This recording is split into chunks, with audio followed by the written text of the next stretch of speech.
Good evening, everyone, and thank you for joining me tonight on Spanning the Need. I'm your host, Anthony Spano. My guest tonight is representative of the 59th District of Ohio, Representative Al Cutrona. We will be talking about life and politics. Al, thank you for joining me. I know it's a little bit busy schedule right now. Absolutely. Hey, thanks for having me on. And yeah, it's 8 days until election, so it's busy. Yeah, I can only imagine how much probably coffee, and I know we talked a little bit about coffee and or whatever your choice of drink is, just to kind of keep you awake. It's all coffee for me from now till election day. So it's 24/7 right now. Yeah, burning the midnight oil. Yeah, I totally agree. So maybe people don't know you're new to the area when it comes to politics. You were appointed just last year, or give or take, within the last year, correct? Yeah, May of this year actually. So yeah. May 28th. Just want to make sure that everyone. So you're pretty much new. You were appointed. So tell us a little bit about your background and kind of how you got to this point, so people kind of understand where you come from and what your background is. Sure. Yeah. So I'm actually from right here in the Valley. You know, I grew up here my whole life, and I went to Canfield. Grew up in Canfield. Went to Canfield schools. We actually have a farm still in the Valley here over in Beloit, and so we have the farm out there. And I attended the local schools here, the colleges at Youngstown State, and went to law school at Case Western. So that's kind of the my roots have been dug pretty deep here. Talk about what you're doing now and kind of how after graduation I know you're doing some volunteer work as well. So talk a little bit about what you're doing in the community and what you do for a day-to-day job before you became state rep. Yeah, and so I'm a practicing attorney, and I practice predominantly in federal court. And alongside that, I'm also the chief operating officer for the only infectious disease medical practice right here in the Tri-County area. So, for example, right now, what's a big topic on everyone's mind and concern is COVID-19. And I'm actually spearheading that myself and the physicians and my team here. And whether you're in Trumbull, Mahoney, Columbiana County, anytime infectious disease is called on a case, it's my physicians. They're the guys on the front line, and I'm helping lead my troops to fight this invisible enemy. So been extremely busy, as you can imagine, with that. And like you said, I'm involved with OCA, and it's a great organization to really help out a lot of the people in the community. And I've kind of that was kind of my day job with everything going on. And then recently I figured to add one more job on my plate. And I had recently applied for a vacancy for this seat and was recently appointed May of this year.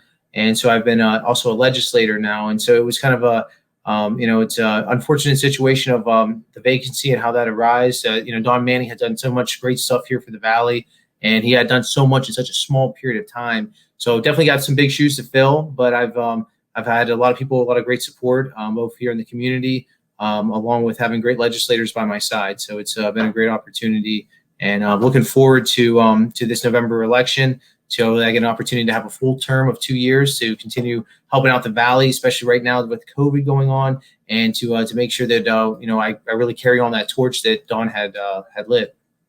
And Don was liked by both sides of the aisle, and that was one thing. He was loved from both sides of the aisle, which it's with everyday politics that you see across the country. It's very seldom but we hope to have that continued in the future. Absolutely. Yeah. I mean, I would tell you, you really hit it on the head with that one, because Don worked across the aisle, and it's so important. I mean, even my short period of time here as a legislator, I've seen the importance of working across the aisle. And it's regardless if you're Republican or Democrat, at the end of the day, our job is to take care of the people and make sure that we can do that the best way possible. And so Don understood that, and that's why he managed to get so much great stuff done here in the Valley. So I look forward to pulling a play out of his playbook and carrying on going forward. Let me ask you that. So you apply, you get the call. How did that feel? How did that feel to get that vacancy filled by yourself? Yeah, it was a very surreal moment. It's something that I was, extremely passionate about walking into, but I knew that there was a lot of really great, talented people also that had applied. And so getting that moment of, saying like, hey, come down to Columbus, we're going to, bring it up to the caucus, and you'll be sworn in. It was a very special moment, especially if I think about being involved in the community here and just growing up here. And I mean, and especially in this position, it's such an important thing to be from here and to be able to go forward and say like, hey man, I got an opportunity to improve the area, and carry on with a lot of that American dream. I really feel like Youngstown is the American dream and it has the potential to grow there. And so to have that special opportunity was just really a surreal moment. It was a special moment, especially for my family and myself. And I'm just fortunate that I was selected and look forward to to hopefully the voters voting for me on November 3rd, so I can get a full 2 years to really show what I'm worth. Well, and let's talk about the 59th district. So if someone's watching this, tell them what area the 59th district of Ohio covers so people can understand what area you cover and what people can look for. Yeah, absolutely. So I always tell people it's almost better. A question to ask is what doesn't it cover? And so figure the entire Mahoney County and then excluding, so it doesn't include Youngstown, Camel, Struthers, Coatesville area. And I have a small portion of Austintown. And so for the most part, it's going to be your Canfield, Boardman, Poland, and then the outskirts, your Jackson, Milton, your Berlin Center, your Sebring, Beloit, where my family's farm is, your Greenford, Springfield, New Springfield, and New Middletown, and Craig Beach, and there's a few others out there. And so it's really the suburb areas of Mahoney County, and then the outskirts, the more rural portions of it. I could see you putting some miles in that car going to campaign. Absolutely. I think I might need a new pair of tires after all this is done with, man. Between the tires and the shoes, I've been knocking doors and going back and forth between the district and Columbus. So it's been exciting, and I enjoy it though. Well, and I'll ask this question: so you got appointed in May, okay, literally in the middle of the pandemic. Yeah. That probably wasn't much of a, I think what I'm trying to look for is oh God, it's right in the middle. Like, what do I do now? Because everything is already moving, the gears are moving down at the Capitol, state of Ohio, we're closed. So kind of how that felt, was it overwhelming? Yeah. Well, I would tell you this. It was definitely like drinking from a fire hose, everything coming at you all at once.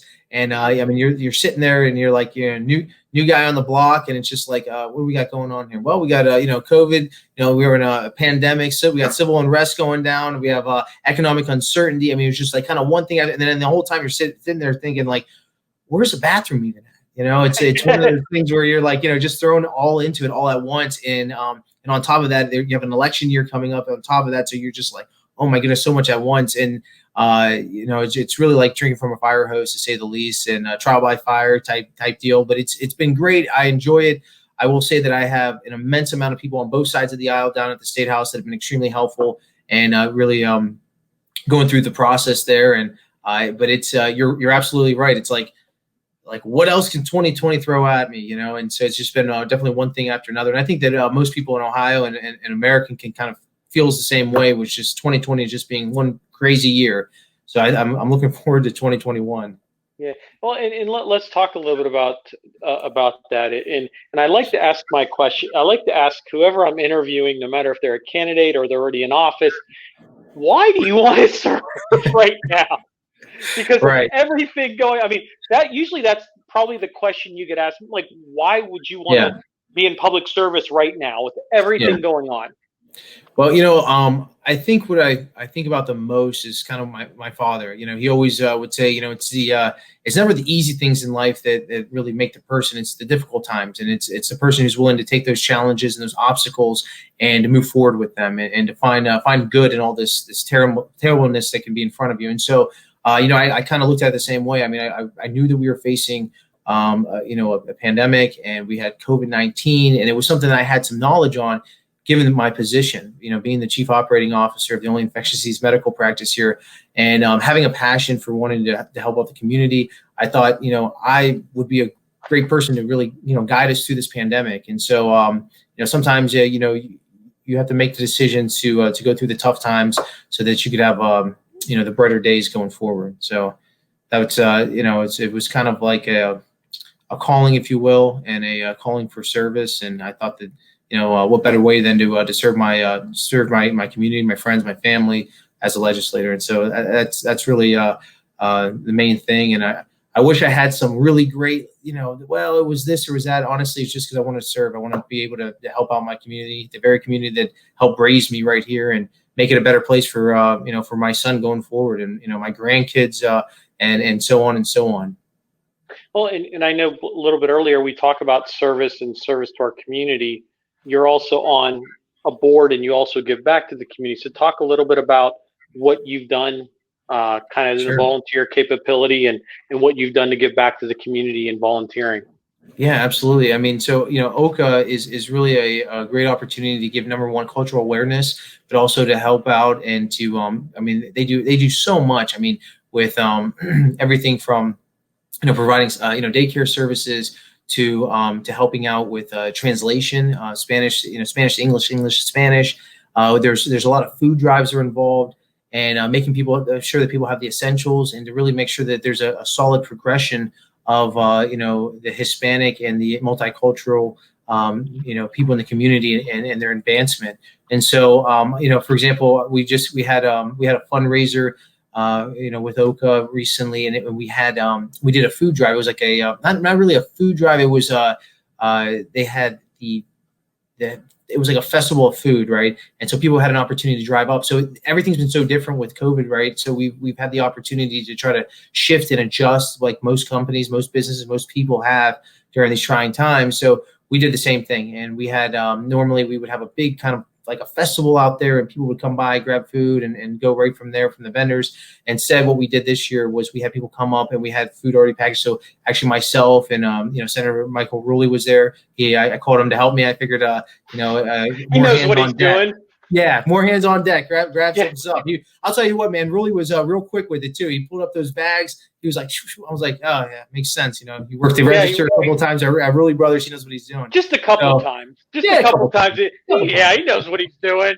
So he was nice enough to answer my call to come help me with that, and but it was a joint effort. I mean, there's so many people there willing to help out the community, and it's good to see everybody join together. And that's what in my opinion, I think that's how Youngstown typically is. I mean, recently we had a food drive for veterans, and it was raining and it was pouring, and I'm out there moving boxes, and everyone's joining up, everyone's helping out. I mean, we had hundreds and hundreds of cars go through there, and then on top of that, we had so many people willing to help and load up vehicles with food. So food drive, everything like that. I mean, there's a lot in the community, and it's good to know that we have a lot of support here in our community of people that are like-minded, that want to help others, and especially in this trying time. I mean, I can't speak enough about the environment that we're living in right now with COVID-19, how it's affected so many different lives across the board, regardless of where you live, whether you are in the 59th or elsewhere. I mean, it's affected everyone across the state of Ohio and the country. So to see good people band together, it's awesome. It really is. And we'll talk a little bit about COVID and the pandemic here in a little bit. I want to get back. You're fairly new. As we mentioned, you just got sworn in May. What are some of your top issues that you want to bring, or that are on your priority list for the Mahoning Valley? Yeah, and so number one thing is jobs. I want to make sure our economy's booming. I want to make sure that we got jobs here, and that we can keep the jobs that we have, because with COVID, it's created honestly a devastating effect, and the potential effect to go on for years if we don't work through this. And so I want to make sure that the jobs that we do have, businesses, small business owners, that they have the relief that they can get right now, and to make sure that they can continue on doing what they do, and to make sure that we can bring new business in here. I mean, we have a great opportunity with that. I want to make sure that we expand the opportunities that we have right now in the Lordstown area. We got the endurance truck, which I personally am super excited about. I think it's just going to be completely both revolutionary. It's going to be completely it's going to rejuvenate the area, and so I'm really happy about that. And so honestly, the number one thing I want to make sure is that we have good, solid jobs. I want to make sure that, after, get the jobs rolling with that, but I want to make sure that our healthcare system is taking a look at. I mean, there's a lot of infrastructure issues, a lot of whether it's corporate practice of medicine, if it's red tape involved in that, in the healthcare system, both whether in business or in healthcare, there's a lot of overburdensome regulation that needs to be addressed. And I want to cut through that. I want to make sure that it's a lot easier for business owners. And ultimately, too, this is kind of a byproduct of COVID-19, is the opioid and substance abuse issue crisis that we have going on in our country, but also in our region. And so I want to make sure we address that. In 2018, it was on everybody's mind. Everybody was talking about it. Things started getting done in 2019, and then 2020 rolled around, and a lot of people have unfortunately forgotten about the devastating effect of the opioid crisis and how it affects so many people in their lives. And it doesn't matter your economic status, where you live, your zip code, it doesn't matter. It affects everyone, has the potential to, and we need to make sure we can do everything we can to help those people get the help they need, and to make sure we can prevent this from becoming a much larger problem, which right now it is an issue. We have record numbers of people who are going back towards opioids, and that are whether it's substance abuse. And so I want to make sure that we take a look at that. And one thing on a more local level, if you're from Canfield or Boardman, if you're out there listening, I mean, the flooding is a problem. We need to make sure that we address that out there, because right now, if you live there, you know exactly what I'm talking about. Because I mean, we've had issues where we have our farmers, a local bank flooded. We have businesses over on the Boardman Plaza flooded. We have people whose homes, they're supposed to be a safe place to be and to rest your head, and their basements are getting literally washed away. So we need to make sure that we can do everything we can. And a lot of that has to do with funding. So you got to be pretty quick with the whip to get some of that funding back to the valley here, which I'm happy to do. Which I continue doing what I've done with funding, and make sure that we can do that regarding the runoff and the sewage areas. And so to make sure that these areas and these homes and the businesses aren't being literally washed away from what they do. So, I mean, those are really some key issues that I really want to address going forward. And, I think that we have a lot of great legislators right now currently down there, and I think we're going to gain a few new ones they're going to be super helpful. And I think that, it's a group effort, always is, working across the aisle like we talked about. And I'm very hopeful. I'm very hopeful. Well, and let me ask you this: if elected, what would be your kind of a 2 to 4 year plan? Well, because I always like to look like where would you like to see yourself? Like, what is your 4-year goal? How you always get asked in like grade school. Your 3 or 4 year goal in the end game. Yeah, and you know what? I would tell you it's multifold. I mean, one thing that I didn't quite touch on, and it's funding, but it's school funding. And so our education system is so vital, and I see issues, especially in my district. And these are the schools of Canfield and Poland that I'm giving a shout out to, but also schools that are in the more rural area. You're looking at talking about your schools in Western Reserve, Sebring, and places like this that don't get the necessary funding, and it's supposed to be paid mostly by taxes, property taxes. And I mean, we need to do what we can to make sure that there's a better calculation system going forward so that they can get the funding that they need. The funding does not come in these areas. These schools are struggling infrastructure-wise. I mean, the students are amazing. The teachers are amazing. The students do very well academically, and that's great. But you know what? It's kind of hard when you don't have the technology of the 21st century and, say, a place like Canfield. I mean, I went to Canfield, and I actually just recently took a tour through Canfield, my old alma mater, both CH Camel, the middle school and the high school. And one of the things though that I recently was seeing is that I didn't realize is just the structure of the schools are literally almost like collapsing over there. It's so bad. So they really there's a need for there to have new schools build up. I would love to see something like that. I would love to see an opportunity to see funding go back to these districts where we're not currently seeing that happen.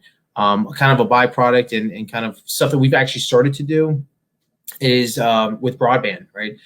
That's like I said, we're the 21st century. There's no reason that areas that are in the more rural spots should not have high-speed internet. And I know this because the farm that I used to actually live at, worked that farm, mended fences, did everything out there on that farm. But we also lack the internet. I mean, it's just a reality, and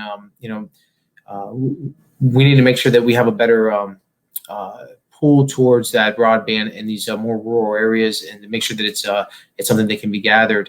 And also, I mean, kind of that time frame that we talk about. I want to make sure that we can make.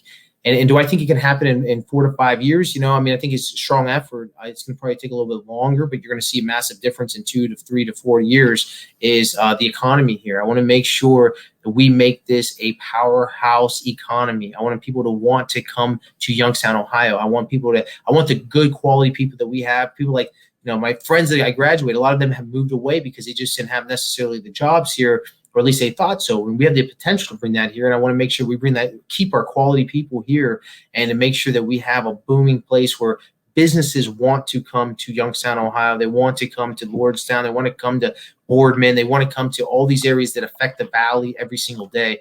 And that, to me, is an awesome opportunity. And we have it.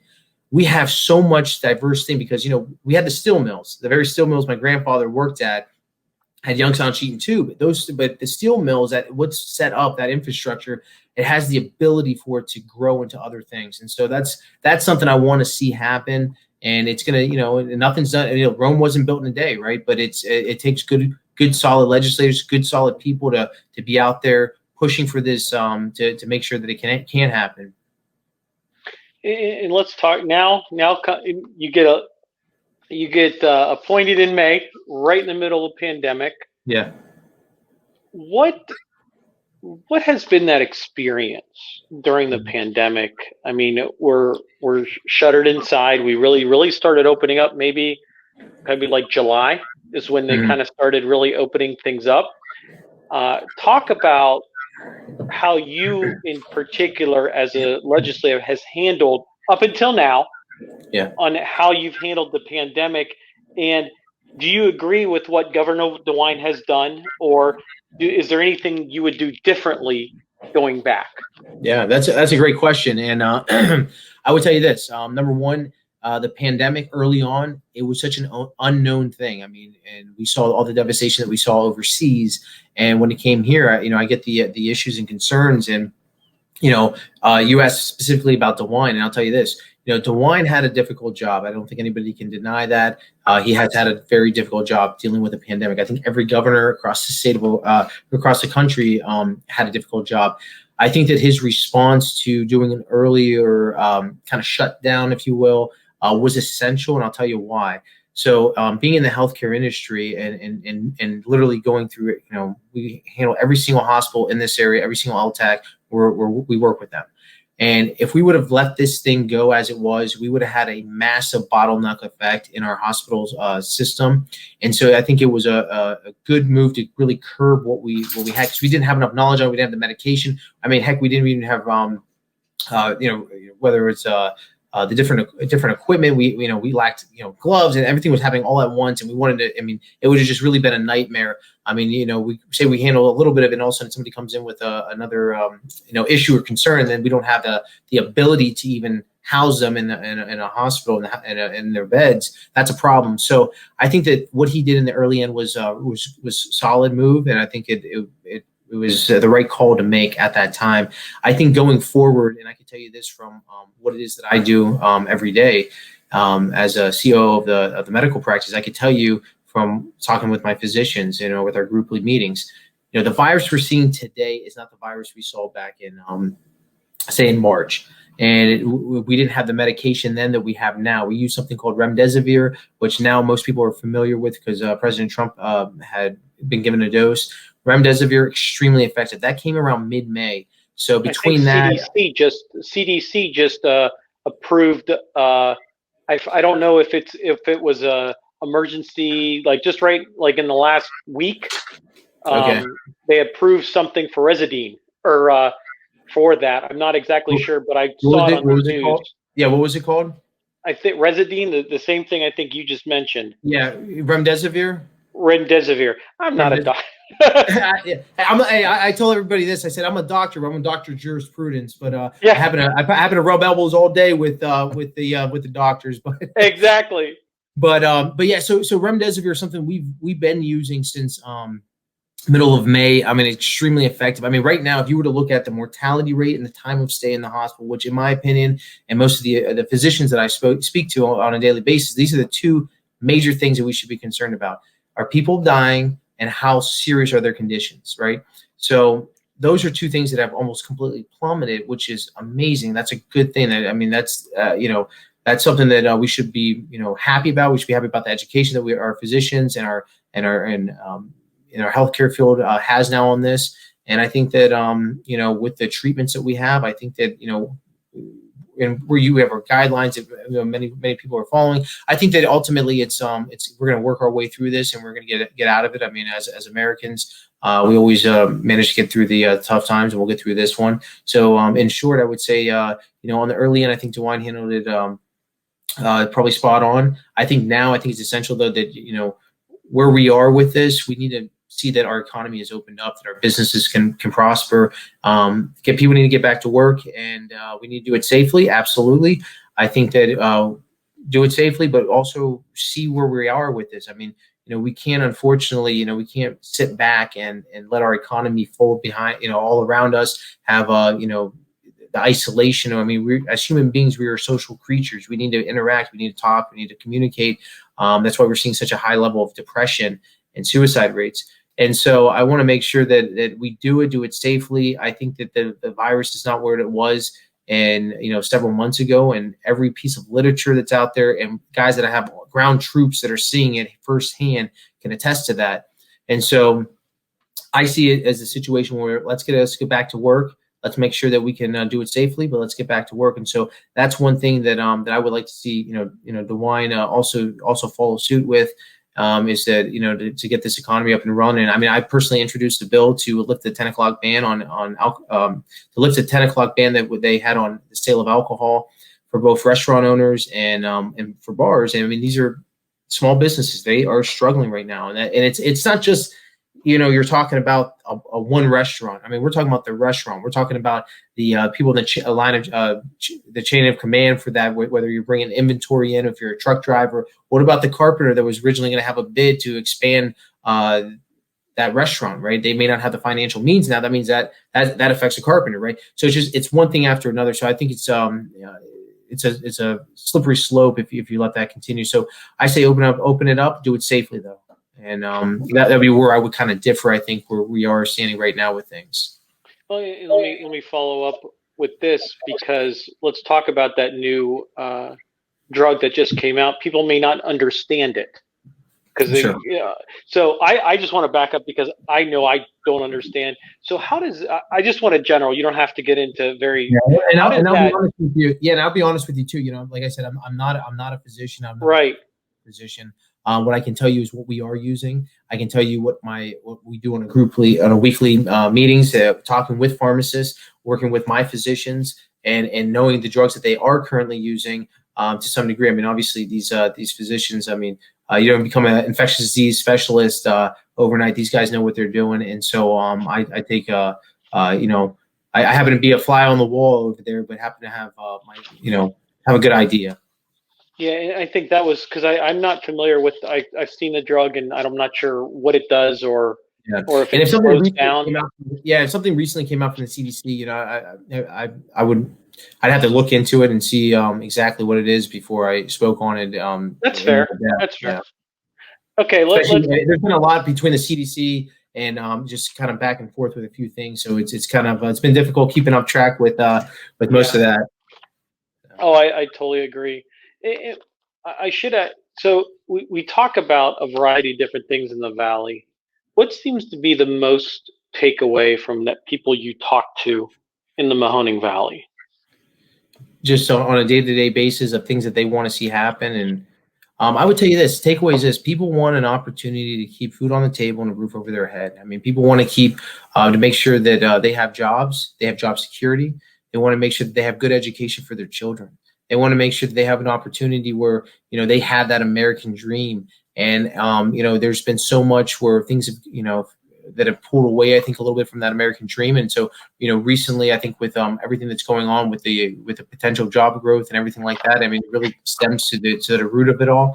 And so I think that's one of the biggest things that I hear people talking about is the economy, the jobs, education, your fundamentals behind that. And probably the biggest thing, and I can tell you hands down, and this is where I 100% agree. I personally, I'm a constitutionalist. I believe in the Constitution. I believe in the rights that we are afforded, and those are such a sacred thing.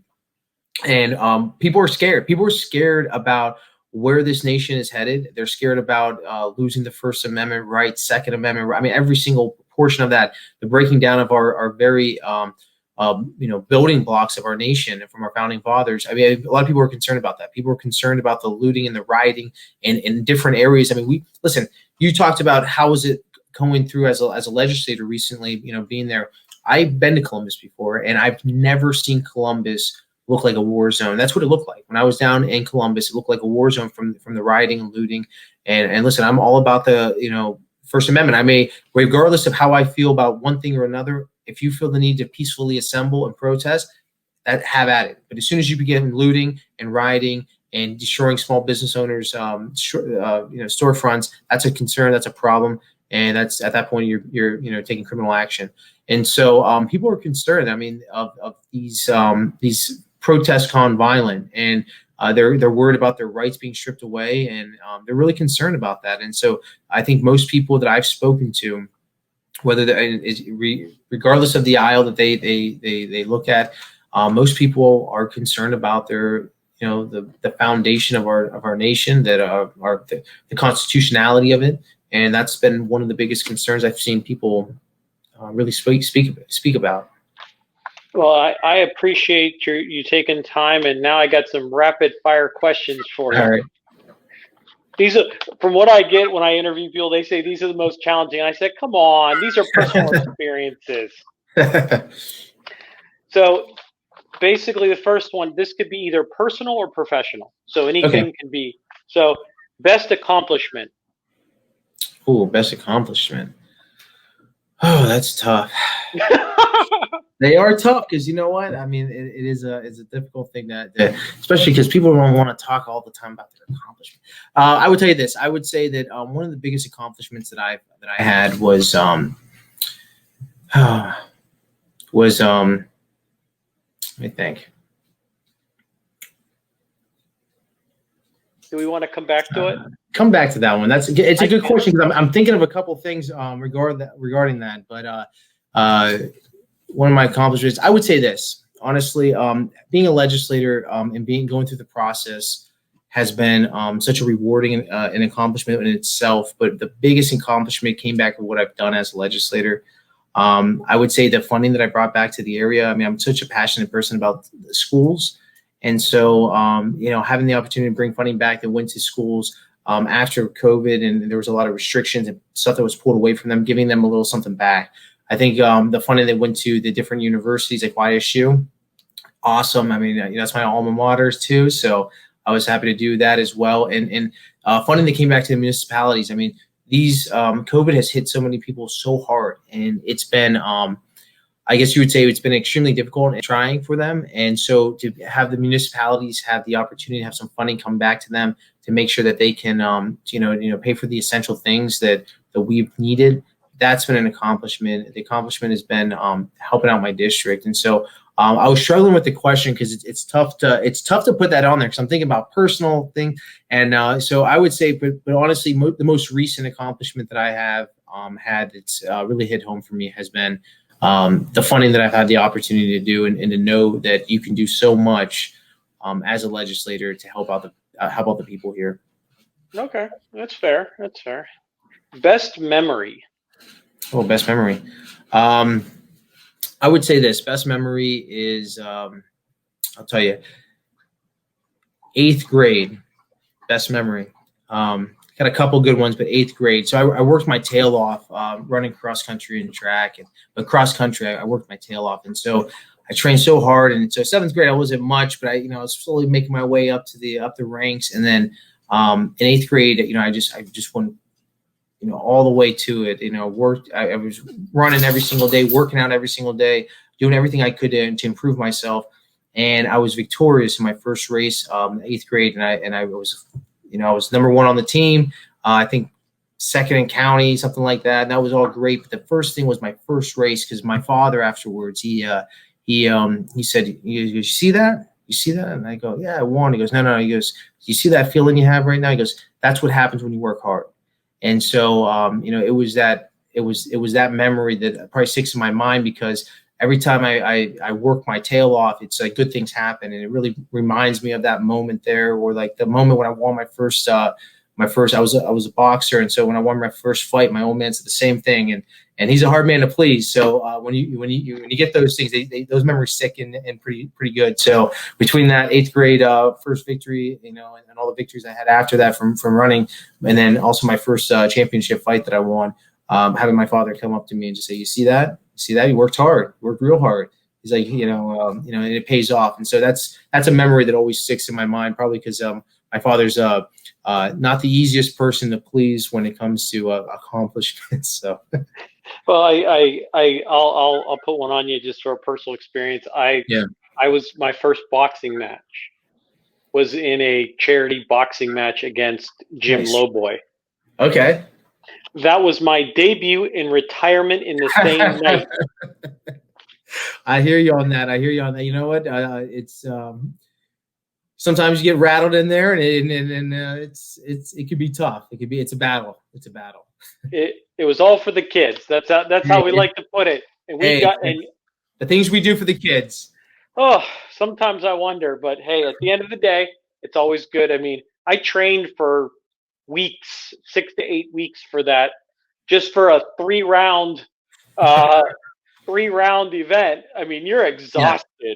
Oh, absolutely. I mean, when I was training for the Golden Gloves, it was it was ridiculous. I mean, because then you have to stay in your weight class, the food. I mean, everything was like, okay, you could eat this, you could eat this. Did you run 10 miles today? No. Well, run 10 miles and then get back to the gym and work for 3 more hours. Work out for 3 more. So, yeah, I get it. Yeah. Best experience. Best experience. Best experience. I'll tell you what. One of the best experiences I had was when I, going to law school and everything like that. It was a really great experience because, it was something that hadn't been done in my family. On my mother's side, were to have somebody who had a terminal degree or a professional degree at that level, and so it was a great experience to be one of the first person on my mother's side of the family to have done that. I mean, there's a lot of very well educated and great business people on my mother's side, but no one had ever gone to that much higher of an education. And so being the first one to do that was a great experience, and it's and I'm honored to kind of have that feather in my cap, mostly because I see a lot of the younger kids that see my accomplishments, and that experience is really what kind of drives them. So probably one of my greatest experiences, going to law school and graduating law school, and that feeling of kind of like, wow, man, you look back of all the stuff that you did, all the avoiding going to here, or I can't go out with you because I got to study, and so it was going to law school, finishing law school, passing the bar on the first attempt. That was that was special. That was a great experience.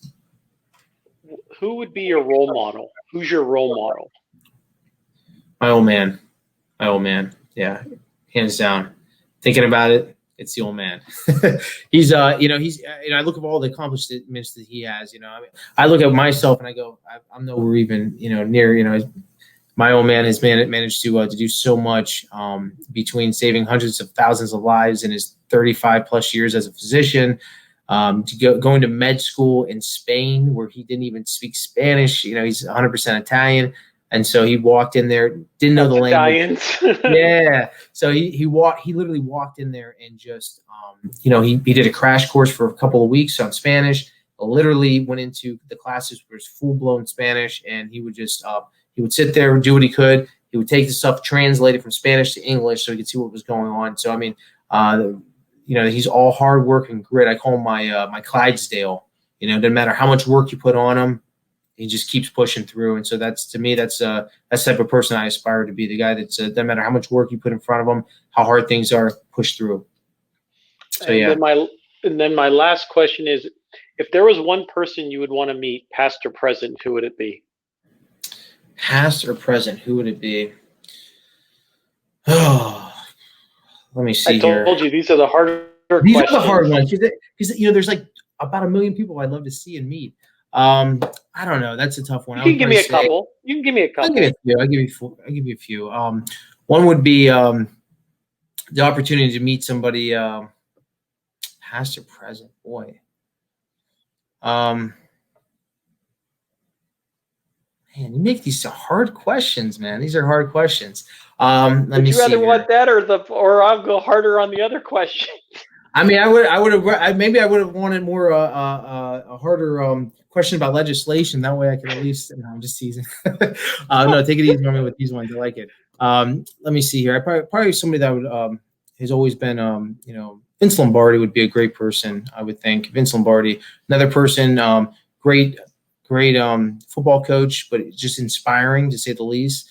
The work ethic that he put into it, he was all about work ethic, all about hard work and the dedication that comes to and with that, his famous quote, about winning, most people know, and it's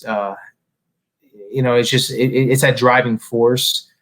So probably like a Vince Lombardi type or a it would be nice to have met.